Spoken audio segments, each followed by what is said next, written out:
Quando tornavo da Pozzallo verso Catania, c'era una cosa che cominciò a colpirmi sempre di più. Le serre, non quelle di oggi, quelle di allora, con pali di canna, fili tirati a mano, plastica trasparente che col vento faceva rumore anche da lontano, e chilometri di terra che lentamente cambiavano faccia.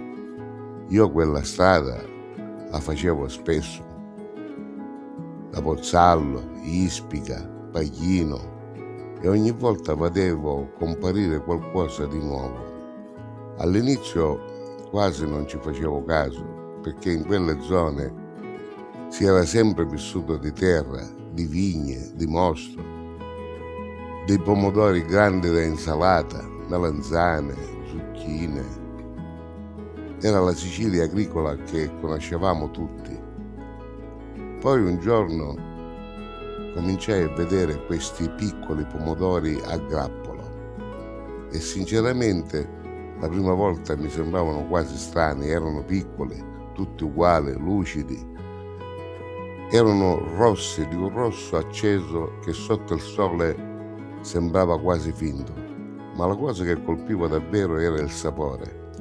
Era molto più dolce, più intenso, diverso dai pomodori che avevamo mangiato fino allora. E pian piano, senza che quasi ce ne accorgessimo, quel piccolo pomodoro stava cambiando tutto. Le serre aumentavano. Ogni anno e dopo anno facevi una strada e vedevi quel bianco della plastica allargarsi sempre di più.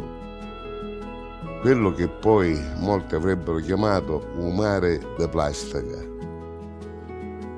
Ma dietro quel mare bianco c'erano famiglie intere che lavoravano, gente che si alzava prima dell'alba, persone che passavano giornate intere dentro le serre caldissime. E per tanti quella fu una vera svolta economica, perché improvvisamente da quelle campagne del sud-est siciliano cominciarono a partire camion verso tutta l'Italia e poi anche verso l'Europa. E pensare che all'inizio nessuno immaginava che quel piccolo pomodoro avrebbe reso Paglino famosa nel mondo. Oggi il pomodoro ciliegino lo trovo ovunque, nei supermercati, nei ristoranti e persino anche all'estero. Ma io ricordo ancora che era una novità e quando quelle serre sembravano quasi esperimenti agricoli fatti in mezzo al nulla, se questa storia ti sta riportando indietro nel tempo, iscriviti al canale, per voi è gratuito. Ma per me è un modo concreto per continuare a raccontare questa Sicilia che ho vissuto davvero. E adesso riprendiamo. E forse la cosa più incredibile è che la Sicilia, senza grandi pubblicità, senza televisioni, senza internet, stava rivoluzionando l'agricoltura italiana, con il sole, con il vento, con la fatica.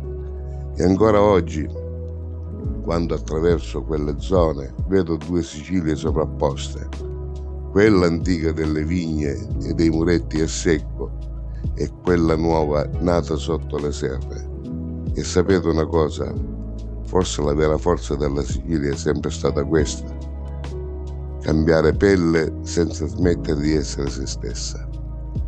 E voi vi ricordate quando compabbero le prime serre del ciliegino?